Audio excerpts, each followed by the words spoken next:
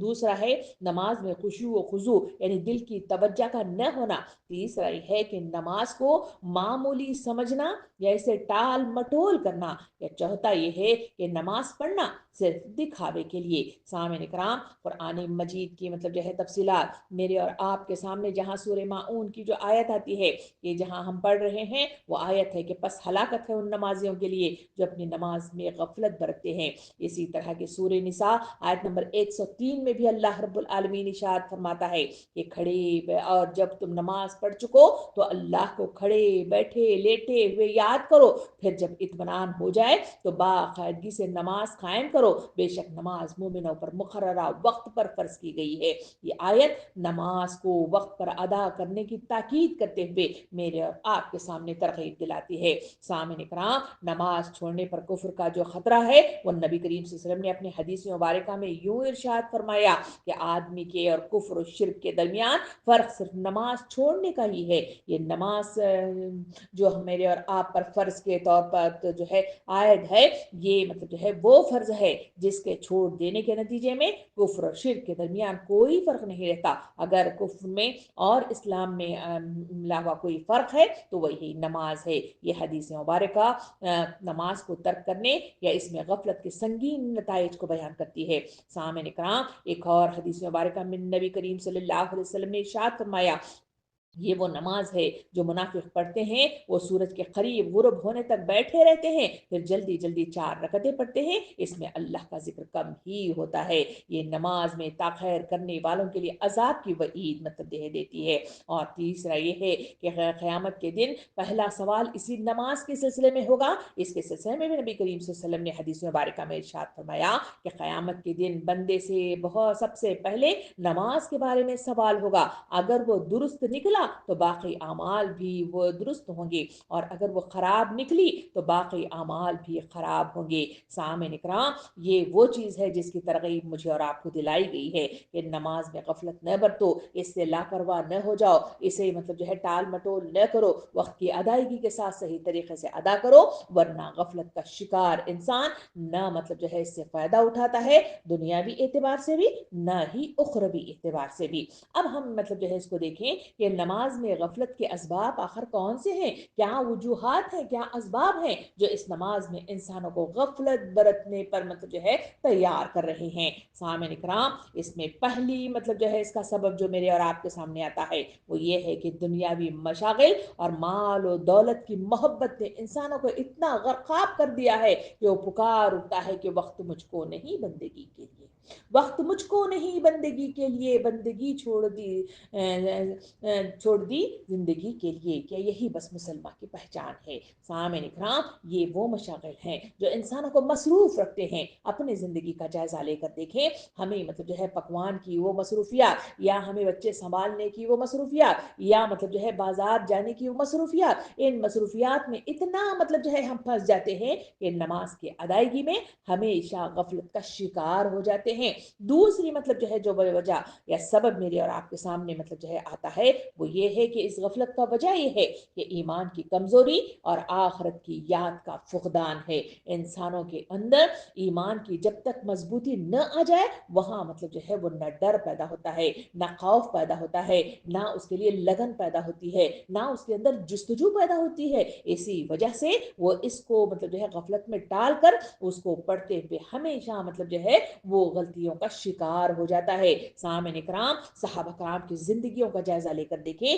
وہاں ان کی ایمان کی مضبوطی تھی، اس وجہ سے وہ مطلب جو ہے نمازوں کے سلسلے میں ان کی تفصیلات سیرت کے جھروکوں میں مجھے اور آپ کو ملتے ہیں کہ وہاں وہ نماز کے لیے کھڑے ہوتے تھے تو ان کے پیروں میں ورم آ جاتے تھے، یعنی سجن آ جاتی تھی، اور جب نماز پڑھنے کے لیے کھڑے ہو جاتے تھے جہاں عذابات الہی کا ذکر آتا تو وہ رو رو کر مطلب جو ہے ان کی داڑھی بھیگ جاتی، ان کا پلو بھیگ جاتا، اور مطلب جو ہے وہ مطلب جو ہے روتے رہتے ہوئے مطلب جو ہے غشی ان پر طاری ہو جایا کرتی تھی۔ یہ کون سی کیفیات ہے؟ کئی واقعات میرے اور آپ کے سامنے، ایک بزرگ کا واقعہ بھی ہمارے سامنے آتا ہے کہ ان کی مطلب جو ہے جس مطلب جو ہے کوٹھی میں یعنی جھونپڑی میں کھڑے ہو کر وہ نماز پڑھ رہے تھے، اس میں آگ لگ گئی، اور لوگ مطلب جو ہے وہاں پہ اس جھونپڑی میں آگ بجھانے کے لیے دوڑے پہ چلے گئے اور وہاں مطلب جو ہے اس آگ کو بجھایا، مگر کیا دیکھتے ہیں کہ آگ کو تو بجھایا گیا تھا مگر ایک وہاں پہ بزرگ ہیں جو کھڑے ہوئے نماز پڑھ رہے ہیں اور وہ اتنے انہماک کے ساتھ ہیں انہیں کچھ کا اس کا احساس ہی نہیں ہوا۔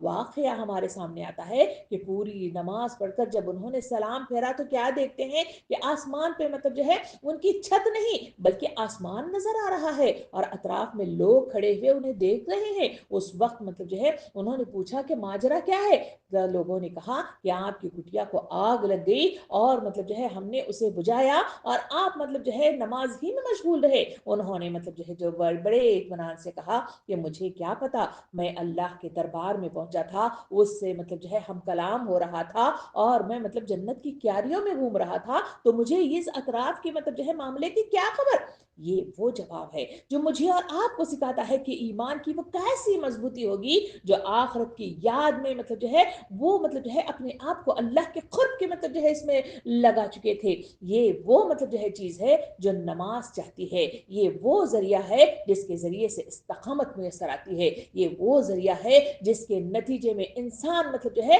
مضبوط ہو کر کھڑا ہو سکتا ہے۔ آج ہم ان نمازوں سے وہ مضبوطی نہیں لے پا رہے ہیں، اسے ایمان کی وہ تقویت نہیں مل پا رہی ہے۔ یہ مطلب جو ہے چار ٹھونکے مارنا اور جلدی جلدی نمازیں ادا کرنا، اس سے وہ قوت جو میسر آنی چاہیے وہ میسر نہیں آتی۔ تیسرا مطلب جو ہے جو اس کا سبب مجھے اور آپ کو نظر آتا ہے وہ یہ ہے کہ دینی تعلیمات سے لا علم ہو گئے ہیں۔ ذرا اپنے دل پر ہاتھ رکھ کر دیکھیے، آج مطلب جو ہے معاشرے کے اندر کوئی دینی معاملے میں سوال کر کے پوچھے میرے اور آپ کا مطالعہ کیا ہے، میرے اور آپ کا قرآنی مطلب جو ہے فہم کتنا ہے اور احادیث کا فہم کتنا ہے، ذرا اپنے دل کا جائزہ لے کر دیکھیں، اپنے بچوں کا جائزہ لے کر دیکھیں۔ چھوٹی چھوٹی باتیں، کبھی نبیوں کے سلسلے میں کوئی سوال پوچھا جائے تو وہ ہکے بکے حیران سے مطلب جو ہے شیشے در ہو کر کھڑے ہوئے مجھے اور آپ کو نظر آتے ہیں۔ کیا اس سے مطلب جو ہے اندازہ نہیں ہوتا کہ جہاں دینی تعلیمات سے انسان لا علم ہو جاتا ہے تو ظاہری بات ہے کہ نماز میں غفلت تو ہوگی ہی ہوگی،